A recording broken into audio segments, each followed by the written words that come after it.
AP assembly ప్రశ్నోత్తరాలు కొనసాగుతున్నాయి. TDR బాండ్లపై Tanuku MLA Armilli Radhakrishna, Chirala MLA Malakondaiah, MLA Palla Srinivasarao అడిగిన ప్రశ్నలకు మంత్రి నారాయణ సమాధానమిచ్చారు. ఈ యొక్క తణుకులో మొత్తం 29 బాండ్స్ ఇచ్చారు అధ్యక్ష. అవి ఇచ్చింది ఇద్దరు ముగ్గురే. ఇక్కడ మాత్రం చాలా పెద్ద స్కామ్ జరిగినట్టుగా ప్రాథమిక అంచనాలు వచ్చింది. ఏసీబీ ఎంక్వైరీ చేస్తున్నాం, అది కూడా రిపోర్ట్ తొందరలో వస్తుంది. ఇక్కడ 4,500 రూపాయలు స్క్వేర్ యార్డ్ ఉంటే, స్క్వేర్ యార్డ్ 4,500 ఉంటే 1.4 కిలోమీటర్ దూరంలో ఉండే ఒక ఇంటి నెంబర్ వేసి అక్కడ 22,000 ఉంది, దాన్ని చూపించారు. ఎక్కడైతే వాళ్ళు ఇచ్చారో అది 4,500, కానీ అక్కడ ఉన్న రేటు చూపించకుండా 1.4 కిలోమీటర్లో ఉండే ఒక ఇంటి నెంబర్ వేసి అక్కడ రేటు చూపించారు. దాంతో దీని విలువ అబ్నార్మల్గా పెరిగింది.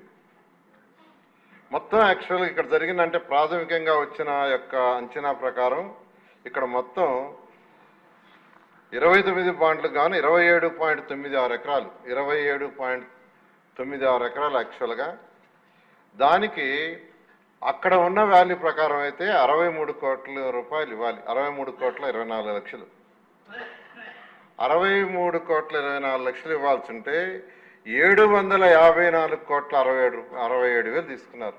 67 లక్షలు, 754,67,000 అంటే 691,43,00,000 స్కామ్ జరిగిందని ప్రాథమికంగా డిపార్ట్మెంట్ ఎంక్వైరీ ఇచ్చింది అధ్యక్ష.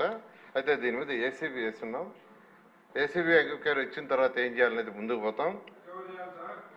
అదేవిధంగా తిరుపతిలో కూడా ఎలాంటి భారీ స్కామ్ జరిగింది.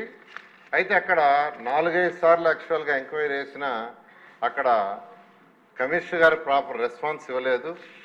4-5 సార్లు. దాన్ని ఇప్పుడు మళ్ళీ ఎంక్వైరీ చేస్తున్నాం. అదేవిధంగా విశాఖపట్నం, గుంటూరు అక్కడ కూడా యాక్చువల్గా ఈ బాండ్స్ మీద యాక్చువల్గా వచ్చిన వాటి మీద ఎంక్వైరీ చేస్తున్నాం అధ్యక్ష. ఇప్పటి వరకు ఇచ్చిన కంప్లైంట్ అయితే తణుకు, తిరుపతి, గుంటూరు, విశాఖపట్నం. చెప్పండి. పూర్తిగా అవునండి, రిప్లై అయిన తర్వాత కాదు క్లారిఫికేషన్ తీసుకుంటారు. సో ఇంతవరకు యాక్చువల్గా ఈ 4 ప్లేసుల్లో యాక్చువల్గా మనకు కంప్లైంట్లు వచ్చినాయి. వాటి మీద ఎంక్వైరీలు వేస్తున్నాం.